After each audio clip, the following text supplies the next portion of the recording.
एखादा पैलवान खूप ताकदवान असेल तर डोक्याचा भाग कमी असेल, या तालुक्याची घाण साफ केल्याशिवाय राहणार नाही।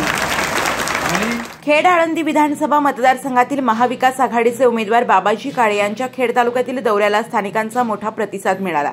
खेड तालुक्याच्या पश्चिम भागात प्रचार दौरा सुरू असताना पाईट आयोजित सभेत गुरुवारी महाविकास आघाडीच्या खेड तालुक्यातील प्रमुख नेत्यांनी जोरदार फटकेबाजी केली। ज्येष्ठ नेते नाना टाकळकर, सुधीर मुंगसे, राजमाला बुट्टे पाटील, विजयसिंह शिंदे यांच्यासह सर्वच प्रमुख वक्त्यांनी जोरदार टीका केली। त्यांच्या भाषणाला उपस्थितांनी दाद दिली। या कोपरा सभेत नेमकं कोण काय म्हणाले जाणून घेऊया। विधानसभेची निवडणूक आहे आणि निवडणुकीत पुस्तिक काय फरक नसतो। दोन्ही गोष्टी डोक्याने करायच्या असतात। एखादा पैलवान खूप ताकदवान असेल तर डोक्याचा भाग कमी असेल तर त्याची पाठ मातीला लागू शकते। एखादा उमेदवार लय पैशावाला असेल, तुमचे आमचेच पैसे असतील त्याच्यात आणि त्या पैशाची मस्ती आली असेल, ताईंनी सांगितलं असं त्याच्या पोटी तुम्हाला आम्हाला पुन्हा दमदाटी होत असेल, अरे दिवसच किती राहिले। त्यांच्या आयुष्यातला तो शेवटचा टाइम आहे दमदाटी करण्याचा। एक आपला भाऊ म्हणून आपण सहन करायचं असतं ते। आणि निवडणुकीमध्ये काही झालं तर ज्याचा विजय होणार आहे त्यांनी कधी चिडायचं नसतं। आता मग अशी गाडी गेली, एक प्रोटोकॉल आहे किंवा इथं सभा चालू आहे, आपला स्पीकर आपण बंद केला पाहिजे। उद्या आपल्या गाड्या जरी असल्या त्यांची सभा चालू असेल तर आपला स्पीकर बंद करून आपण पुढे जाऊ, समाज त्याला मान्यता देत असतो। आपण खोड्या करीत राहिलो तर ते तर खोडीलच आहे। आपण खोडील नाही, आपल्याकडं सगळ्यांकडं चांगल्या भावनेनं समाज पाहतो आणि त्याचं मोजमाप तुम्हाला 20 तारखेला मतदानात मिळेल।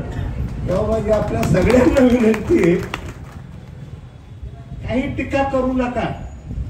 15-20 वर्ष आता लोक त्यांना चांगला ओळखतोय। म्हणजे एखादा आता नवीन मतदार झालेला जर एखादा तरुण बोलायला लागला तर आम्ही म्हणतो अरे तुलाही कमी ओळखलंय, आम्हीच जन्मदाते आहेत त्यांचे, आम्हालाच लय खाज होती, ते तिकडं होते, आम्ही इकडं आणलं त्यांना, पण गुण पुढे गेला। स्वभाव धर्म जे माणूस म्हणतो ना, तिथं पोचल्याशिवाय तो स्वभाव बदलत नाही।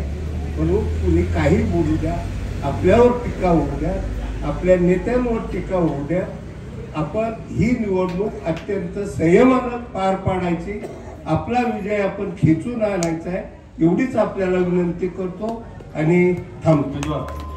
आदरणीय बाबाजी शेठ रामचंद्र काळे यांच्या प्रचारानिमित्ताने आपण सर्व मंडळी आज या ठिकाणी उपस्थित राहिला, त्याबद्दल महाविकास आघाडीच्या वतीनं आपलं मनापासून आभार व्यक्त करतो।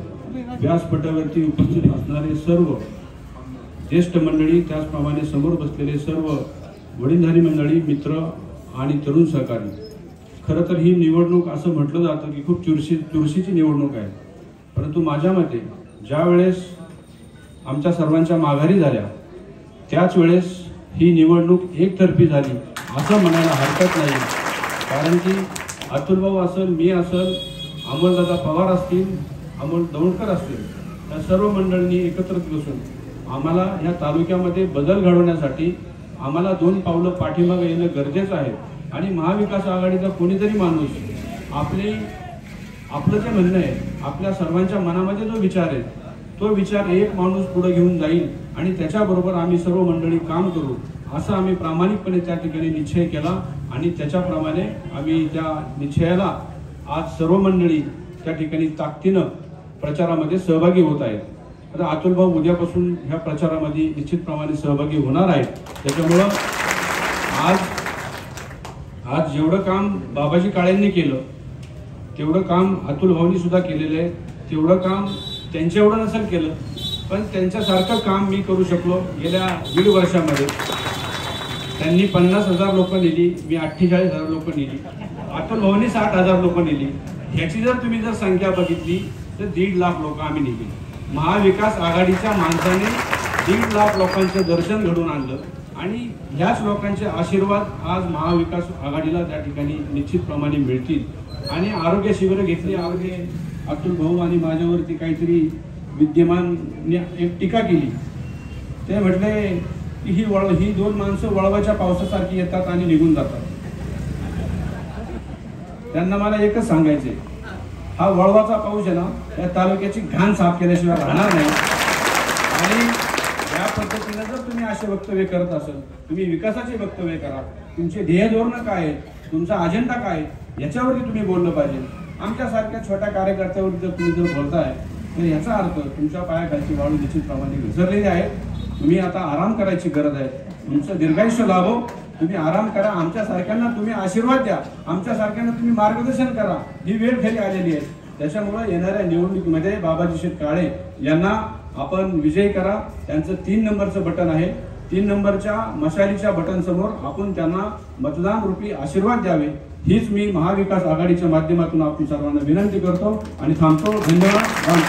बंधू भगिनींनो, खरं म्हणजे सर्वात प्रथम काल सदाभाऊ खोत यांनी जे पवार साहेबांबद्दल निषेधार्ह वक्तव्य केले त्याचा आम्ही जाहीर निषेध केले आहे.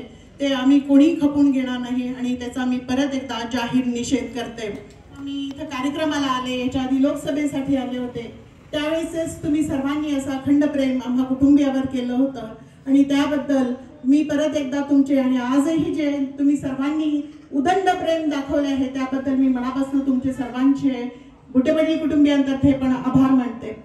खरं म्हणजे ज्यावेळेस आम्ही शिवसेनेचे सर्व कार्यकर्ते म्हणून कार्य करत होतो त्यावेळेस शिवसेनेचे सर्व कार्यकर्ते आम्हाला त्वेषाने म्हणत होते की ताई गद्दारांना गाडल्याशिवाय आम्ही थांबणार नाही आणि ही वज्रमुठ आपण जी बांधली आहे जोपर्यंत या महाराष्ट्रातला एक गद्दार संपत नाही तोपर्यंत शिवसेनेचा हा लढा, हा संघर्ष, हा एकजुटीने लढायचा आहे, संघर्ष करायचा आहे.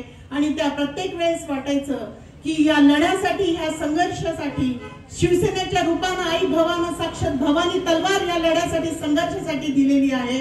आणि मग हा विजय आपलाच आहे, हा संघर्षामध्ये आपलाच विजय आहे, हा विश्वास नेहमीच वाटत राहिला. आणि म्हणूनच शिवसेनेचे हे चैतन्य, शिवसेनेचा हा विश्वास, योगदान, समर्पण आणि हा लढा बघितलं की मला नेहमीच एक जुना शेर आठवतो. या निमित्ताने मला तो बोलावासा वाटतो की जली को आग कहते हैं, जली को आग कहते हैं, बुझी को राख कहते हैं, जिस राख से बारूद बनता है उसे शिवसेना उद्धव बाळासाहेब ठाकरे कहते हैं. आणि असं वाटतं की मत कर गरूर अपने जीत पर इतना, मत कर गरूर अपनी जीत पर इतना, जरा मिट्टी से पूछ आजकल सिकंदर कहाँ है. कारण आज तुम्हाला जो थोडाफार यश मिळालं आहे, कारण आजपर्यंत अजून तुमची लढत या भूमीतील मावळ्यांशी झालेली नाहीये, आजपर्यंत तुमची लढत या मातीशी झाली नाहीये, आजपर्यंत तुमची लढत 84 वर्षाच्या या वादळाशी झाली नाहीये. त्या वादळाचं नाव आहे शरदचंद्रजी पवार साहेब. आणि आजपर्यंत तुमची लढत या भूमीला दिशा देणाऱ्या, या भूमीला सामर्थ्य देणाऱ्या, तेवणाऱ्या मशालीची झाली नाही. आणि ती तेजळणारी मशाल म्हणजे आदरणीय उद्धव बाळासाहेब ठाकरे आहे. आणि म्हणून विजय आपलाच आहे. कारण ही ती भूमी आहे ज्या भूमीने या देशाची इंच इंच जमीन आणि जमीन व्यापलेल्या मुघलांना हिंदवी स्वराज्याचं पाणी आपल्या तलवारीनं पाजलं. आणि मग विजय या भूमीनं साकार करू. आम्ही सर्वजण या छत्रपतींचे मावळे आहे. आणि म्हणून हे मावळे जोपर्यंत अटकेपार झेंडा रोवत नाहीत विजयाचा, तोपर्यंत थांबणार नाहीत. हाच विश्वास या निमित्ताने परत एकदा मला व्यक्त करावासा वाटतो.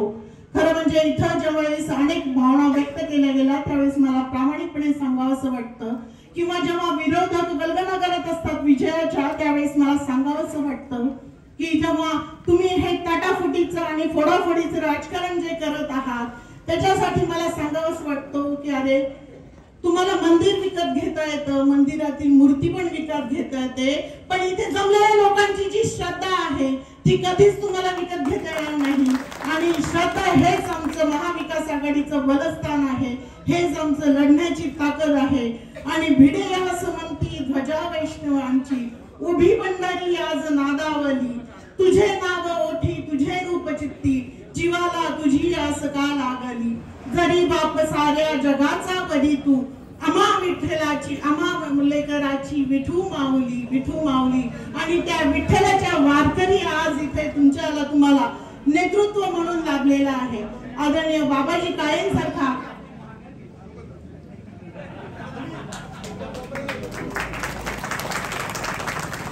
विठ्ठलाच्या वाटेवरचा वारकरी आदरणीय बाबाजी काळेंसारखा एक नेतृत्व खेड तालुक्याला आज नेतृत्व म्हणून लाभत आहे, याचा आम्हाला सर्वांना अभिमान आहे.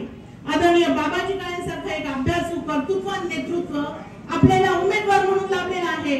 त्याच्या मागे संपूर्ण खेड तालुका हा खंबीरपणे उभा राहील, कारण आजपर्यंत त्यांनी ज्या समर्पित वृत्तीने तालुक्यातील शोषित वंचित उपेक्षितांची जी सेवा केली आहे, ती सेवा त्यांना फळ दिल्याशिवाय राहणार नाही. जी विठ्ठलाची वारकऱ्यांची सेवा केली आहे, तो विठ्ठली पाठीशी उभा राहिल्याशिवाय राहणार नाही. आणि म्हणूनच आज इथं त्यांनी जे आजपर्यंत कार्य केलं आहे, ते समर्पित वृत्ती न करताना त्यांची एकच वृत्ती राहिली की आभाळाची उंची ज्यांची त्यांनी थोडे खाली यावे, मातीत ज्यांचे जन्म मिळाले त्यांना अलगद उचलून घ्यावे.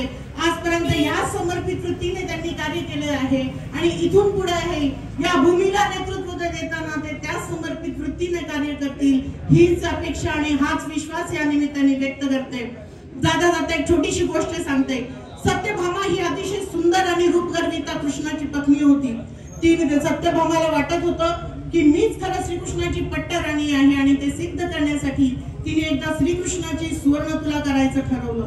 ज्यावेळेस श्रीकृष्णाची सुवर्णतुला तिने करायला सुरुवात केली, त्यावेळेस तिने तिचा सर्व खजाना एका पारड्यात श्रीकृष्णाला बसवलं आणि दुसऱ्या पारड्यात तिने तिचा सर्व खजाना टाकला, सर्व दागिने टाकली, पण श्रीकृष्णाची सुवर्णतुला काही संपन्न होईना. त्यावेळेस मात्र सत्यभामा घाबरली.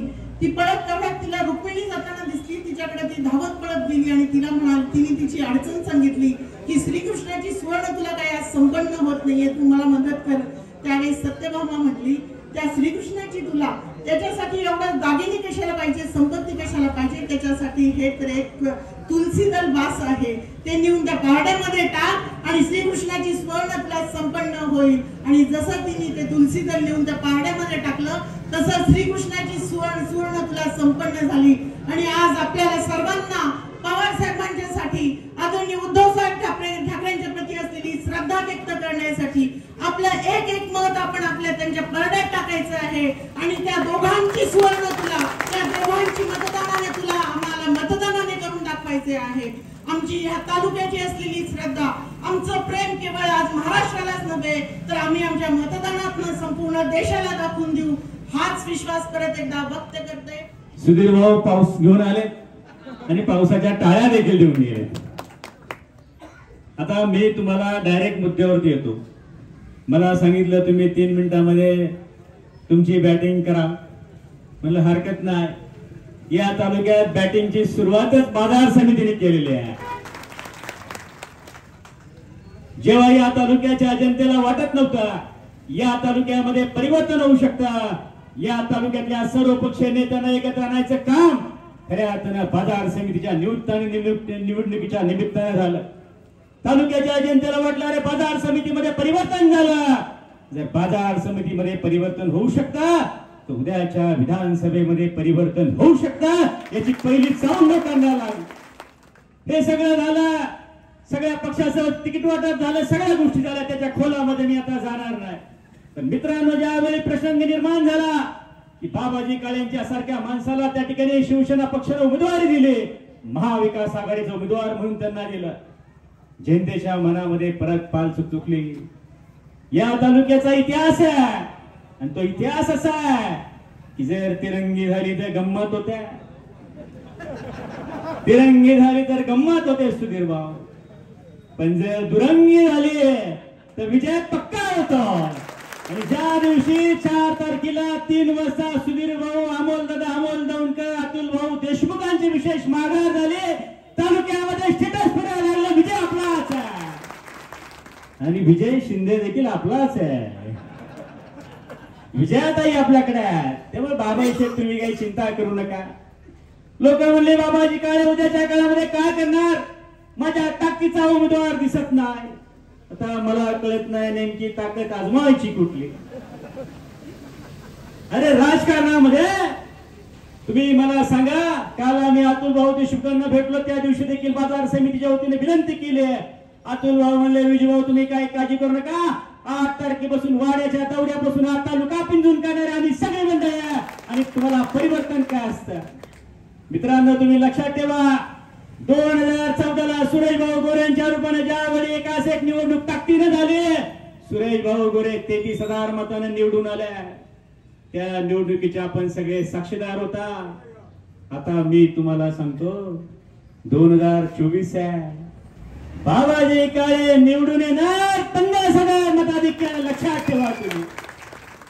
लोक म्हणले की काय झालं, तालुक्याच्या जनतेमनाच्या मनामध्ये एकच गोष्ट होती की तुम्ही एकास एक लढत द्या, आम्ही सगळे तुमच्या बरोबर येऊ. आणि मागच्या 3-4 दिवसापासून लिंबोरे पाटील तुमच्या वकील संघटनेपासून सगळे म्हणले की आता मात्र लढत जरा टप्प्यावरती आलेली आहे. आणि लढत एवढी टप्प्यावरती आलेली आहे की समोरच्या उमेदवारांच्या पायाखालची वाळू सरकलेली आहे. मागच्या 5-25 वर्षामध्ये त्यांनी राज्य केलं, पण परिवर्तन हा निसर्गाचा नियम आहे. मित्रांनो मी एकच गोष्ट सांगतो, हा खेड आळंदी मतदारसंघ, ज्या मतदारसंघामध्ये भीमाशंकर महाराज आहे, ज्या मतदारसंघामध्ये अलंकापुरी नगरी आहे, ही अलंकापुरी नगरी महाराष्ट्राचं पंढरीच्या पांडुरंगाचं आराध्य दैवत आहे. या भागातला आमदार कसा असावा तुम्ही मला सांगा. आता बाबाजी शेटकाळे माळकरी आहे, मग तुम्ही सांगा ज्या मतदारसंघामध्ये अलंकापुरी आहे त्या मतदारसंघाचा आमदार माळकरी असावं का नसावं, असावं का नसावं. बाबाजी शेठ निम्म काम तुमचं इथंच झालं, कारण हा सगळा पश्चिम भाग आहे, हा वारकरी संप्रदायाला मानणार आहे. ते पंढरीच्या पांडुरंगाचे निस्सिम भक्त आहेत.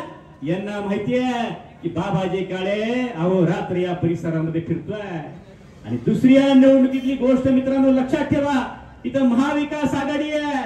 मी तर सर्वपक्ष आघाडीचा नेता. या तालुक्यामध्ये पवार साहेबांना मानणारी 50,000 मतं आहेत, उद्धव साहेबांना मानणारी 50,000 मतं आहेत, काँग्रेस पक्षाला मानणारी 25,000 मतं आहेत, आमच्यासारखी सर्वपक्ष आघाडीची 25,000 मतं. भागवैषेक मतांचा उच्चांक कदाचित होऊ शकतो, अशी परिस्थिती त्या ठिकाणी.